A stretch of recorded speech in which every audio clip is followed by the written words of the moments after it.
Welcome to ब्लॉगमध्ये। तर आज आपण बनवणार आहोत पारंपरिक, पौष्टिक आणि अत्यंत चविष्ट अशी रेसिपी म्हणजे मुगाच्या डाळीचा शिरा।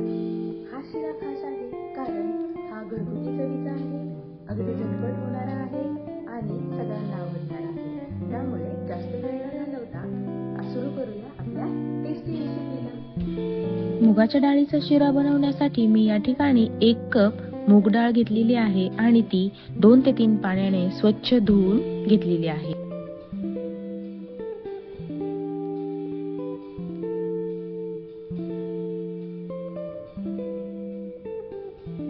त्यानंतर एक चाळणी घेऊन त्यावरती पाणी निथरण्यासाठी ठेवलेली आहे।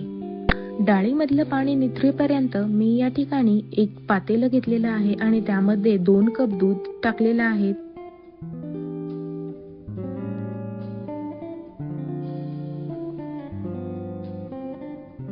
त्यानंतर त्याच दुधामध्ये 1 कप पाणी टाकलेलं आहे आणि त्याच कपने मोजून 1 कप साखर देखील टाकलेली आहे।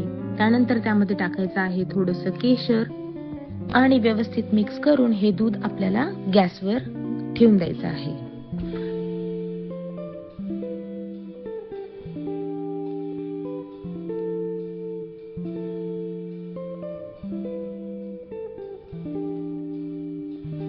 आता आपल्या डाळीमधलं पाणी व्यवस्थित निथरलेलं असेल तर मग काय करायचं आहे, एक पॅन घ्यायचा आहे, त्यामध्ये टाकायचं आहे थोडंसं तूप आणि आपली डाळ त्यामध्ये टाकायची आहे आणि डाळ अगदी मंद गॅसवर छानपैकी गोल्डन कलर येईपर्यंत परतून घ्यायची आहे।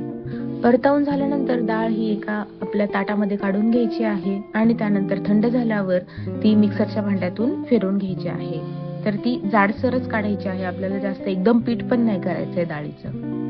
आता त्याच पॅन मध्ये आपण ज्या कपने साखर, दूध वगैरे मोजून घेतलेलं होतं तर त्याच कपने अर्धा कप एवढं तूप घ्यायचं आहे आणि एका पॅन मध्ये टाकून गरम व्हायला ठेवायचं आहे।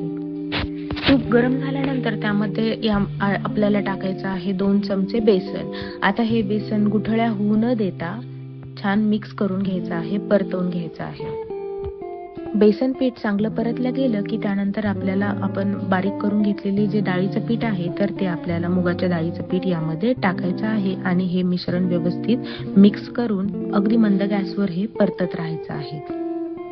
हे मिश्रण परतेपर्यंत दूधही आपलं चांगलं गरम झालेलं आहे। आता हे कडकडीत गरम झालेलं जे दूध आहे आपलं तर ते यामध्ये थोडं थोडं करत डाळीमध्ये मिक्स करायचंय, एकदम नका टाकू नाहीतर सगळाच गोळा होऊन जाईल।